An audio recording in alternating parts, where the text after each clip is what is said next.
Hello, folks. Don Keith here, live with Bianca Gracia from the White House correspondent Bianca Gracia. Bianca, thank you so much for joining me tonight. I really appreciate you taking the time.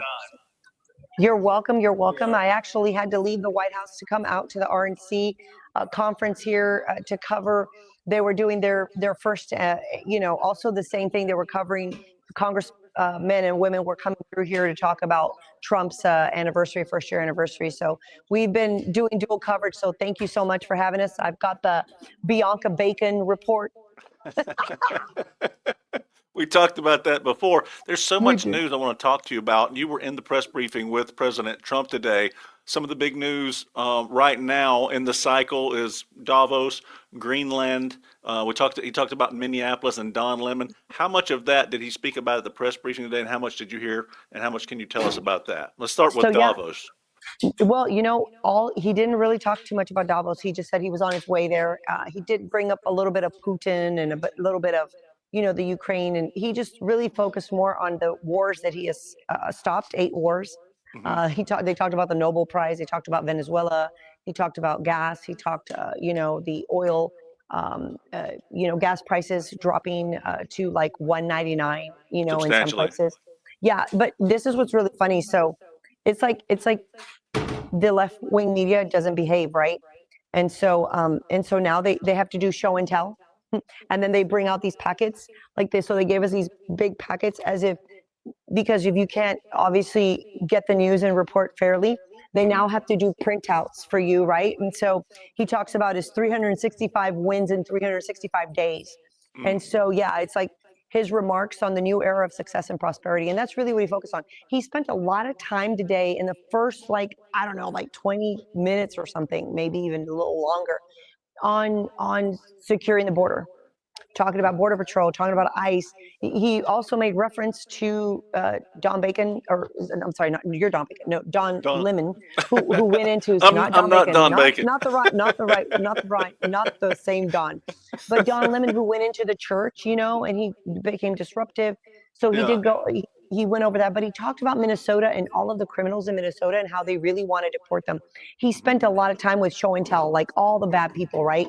The bad hombres, right? And he was reading their rap records, what they're wanted for. And he's like, do you really want these people in your community? Like, do you really want them? And so he did a lot of show and tell. And then he threw things on the floor. He was like throwing things on the floor. He like threw the packet on the floor. So he looked great for his first year in office. He looked great. Yeah. He was at peace today. He was feeling good about himself. And yeah, they were getting ready to take off to Davos, but he didn't make too much reference about anything there, about what to expect. And so, yeah, I mean, that's what he really focused on, is trying to get a message to the American people. He said, hey, like, our messaging isn't getting across. I'm like, oh, thank you. He recognizes that the messaging isn't getting across, especially of all the accomplishments that he's done. Right. You talked about Minnesota. Some of the big breaking news out of Minnesota today was the fact that the FBI had issued hand-delivered subpoenas to Governor Tim Walz, Mayor Jacob Frey, and also Minnesota Attorney General Keith Ellison. What can you tell me about that? Did President Trump mention that, or anybody in the press pool talking about that, or do you know anything? Oh, of course, the press pool isn't going to ask about that. They ask the dumbest questions. Some of these people are like asking questions that don't even really matter. I mean, I'm like, seriously, guys, you're wasting breath. But no, he didn't talk about any of that. He did talk about Ilhan Omar. And he goes, I don't like her. I mean, he did straight out say, he goes, I don't like her. Who does? Who does, exactly. He said, how does a woman like that come to America, has never had a job, gets elected to Congress, and has millions of dollars in her bank account now? How does that happen? He did question that, but he didn't talk about any of the FBI stuff going on right now.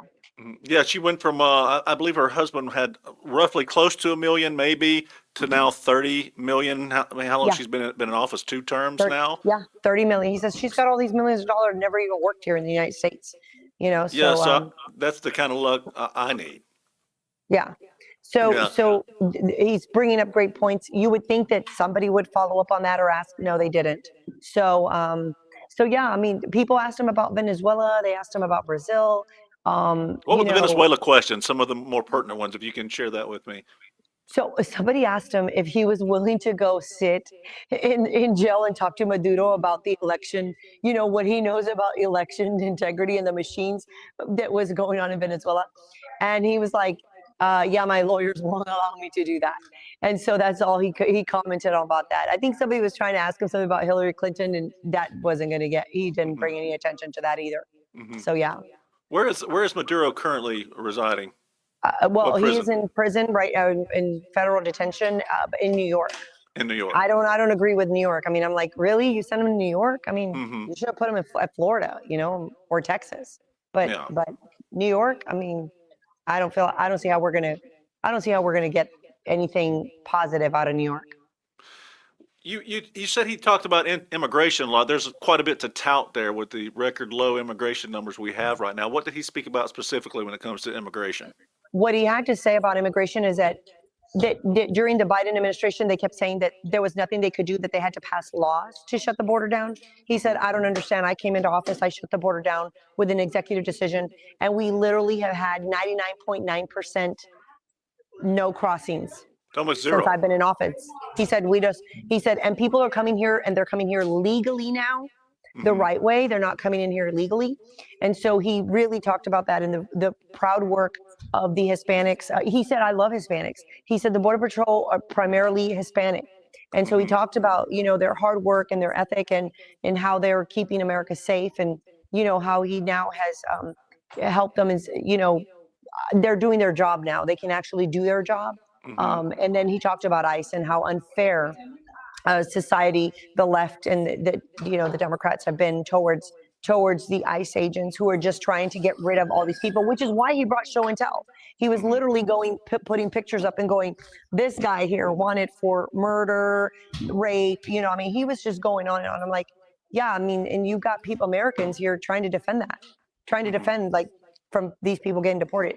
Makes no Yeah. sense. But he spent a lot of time on that. So yeah, Yeah. he did talk about making communities safe again.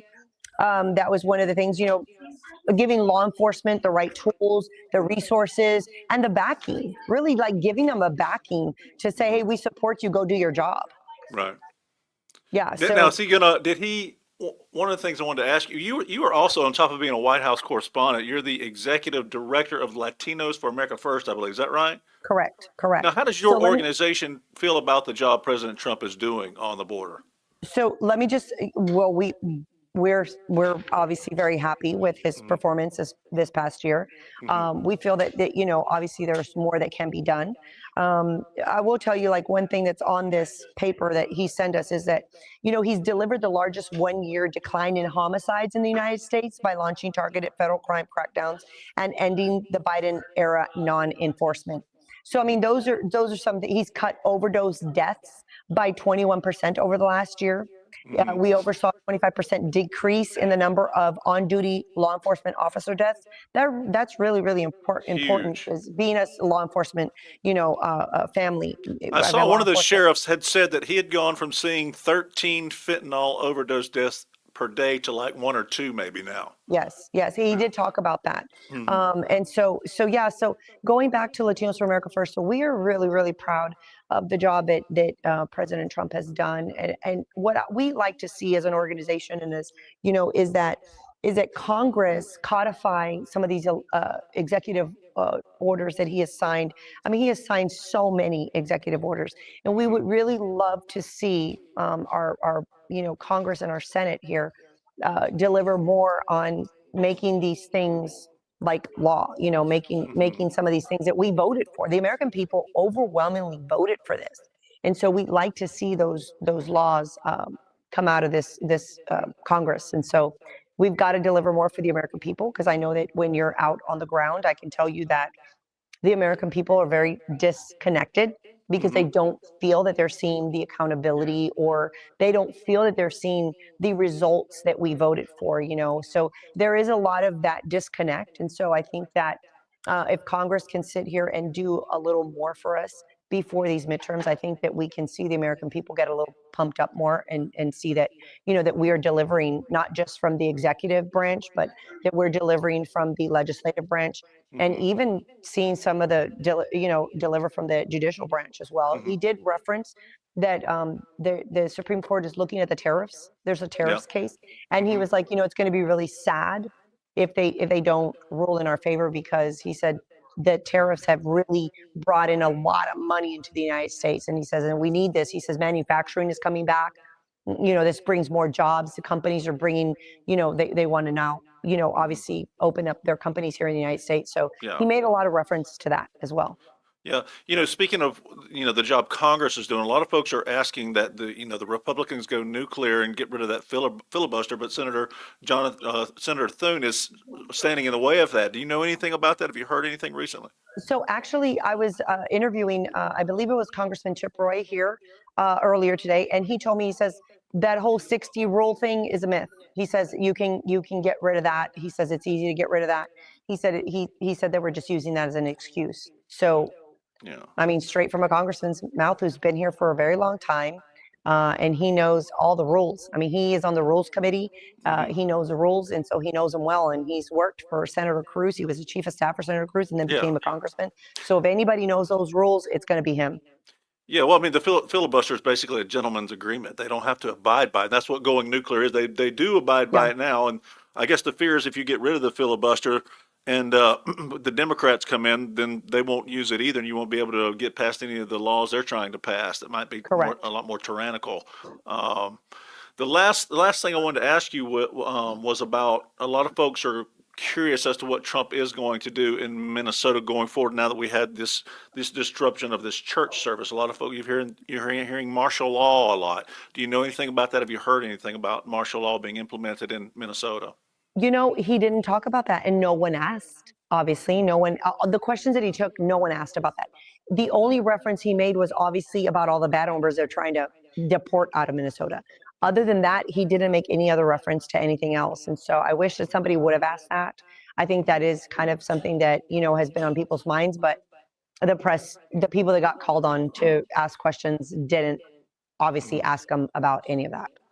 And not that Um, I recall. I don't remember them asking about that. So Yeah, I said last question. Let me ask you one more. This yeah, is go along the ahead. lines of social media because we do know that there are some correspondents that have been handpicked from social media in these White House press pools. Now, how many would you say are in there, and how many have the ability to actually ask a question? Someone who may be leaning towards the more conservative side that might get to ask some of these questions we don't hear asked that we want to know the answers to.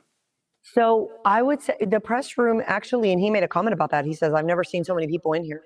So Hmm. you're I having a heard lot of that. more independent journalists like me, Uh-huh. and others that are being allowed to come in, right? And so we're offsetting. I think we're offsetting some of the other people that obviously are not fair and Hmm. balanced.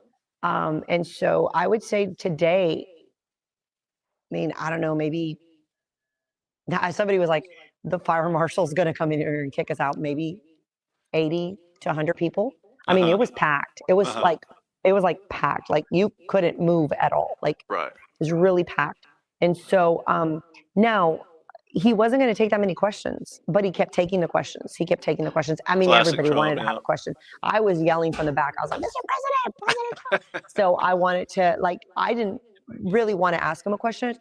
I really wanted to thank him on behalf of, just our community, Hmm. and all that he's done. I wanted to say thank you, especially for securing the border, because, me and my colleague here are from Texas, and that was extremely important to us. But Huge. also, I wanted to talk to him about the Hispanic Prosperity Gala that we're having at Mar-Lago. And so it's the first ever Hispanic event at Mar-Lago being held. And so we've been sold out 3 times. And I wanted to tell Hmm. him, like, are you going to join us? Are you going to join us? Because it's a big deal. We've got leaders and ambassadors and presidents from other countries, Hmm. from South America. I mean, we've got people coming in from all over, even Right. from Europe. They're coming because they want to be part of it. So we're very, very excited. And that's what I wanted to do. But obviously, I'm like, sometimes I think like they call on the same people. Like I feel like they call on the same people because it's the Yeah. big networks. But I'm like, they should really call on some of the independent journalists, because Yeah, I think it's amazing to me the legacy media still gets so much attention from the White House. As much as they they they bash them and do. talk about it, they still get so much attention. And what I think what they haven't figured out yet, so I had gone viral for asking about the siesta fiesta, but what they haven't figured out is that it doesn't matter who asks the questions in there, because what happens is the legacy media has to pick it up, because all Hmm. cameras are on you when you're asking the question. So Yeah, who cares if we can be the ones to, to do that, then we should be able to do that. So yeah. yeah, so I don't know. I think it's we just got to keep pushing forward. I think that the more that independent media comes in there, the more that we get more aggressive, you Hmm. know, and ask the right questions or ask things that matter. Yeah, Then I think that that will be, you know, that'll be something that we can make break some of that whole like hopefully. the system of continuing to ask, you know, let the legacy media be the Yeah, ones to ask the yeah, questions because there seem to be, and they're always in the middle. They're in the chairs, you know. yeah. So, yeah. Bianca Garcia, thank you so much for joining me. Tell folks where they can find you on social media. Well, they can find me on Bianca for Texas on any social media, but I also have a website, biancafortexas.com. So they can definitely follow me there. We've gotten a lot of great content, obviously out of the White House today, as well as here at the RNC conference here with some of our congressmen. And so we'll be posting that as well. We talked to them about, you know, obviously Trump's first year and hearing from them on what they feel that, you know, that they have been able to accomplish and what they're looking forward to in 26. Hmm. So yeah, we got a lot of great content. So, you know, go visit my any of my social media platforms at Bianca for Texas. You'll see me cross posting all of these you know, videos and information. Fantastic. And you're not going to try to do these like maybe once a week, once or twice a week, or Yeah, as yeah, much and as we're you gonna can, right? yeah, and hopefully we'll try to get while I'm actually at the White House. You know, we'll definitely Yes. try to get where you can when Excellent. something's going on, we'll get it either from out. Right now it's like 20 degrees outside, so I've I'm got my like, own okay, White House correspondent. How about that? hey, ta-da. I Yeah, no, love it. I love it's it. great. It's great. No, we can definitely, you know, whatever's going on in that press pool, we can definitely talk about it or talk about the news or whatever's going on, you know. Thank So you yeah, so much. I definitely. really appreciate you joining me. You take care. Yeah, the Bianca Bacon report, baby. You're gonna have to tune in from the White House at the Bianca Bacon report. I'm loving this. I'm loving it. Hey, Inside thank you joke. so That's a much. great Thank you one. so much. Thank you. Take care. Bye bye. Bye. She is fantastic. If you don't know Bianca, you have to get familiar with her. I'll put a link to her X on this. I'll repost this post and put a link to her account. You guys be sure and follow her. She's fantastic. She's an America First patriot, and she's a really great one too. And she's very smart. So thank you all for tuning in. This is kind of short notice and impromptu, but I appreciate you guys watching. We'll see you next time. I'm Don Keith. This is The Real Beef.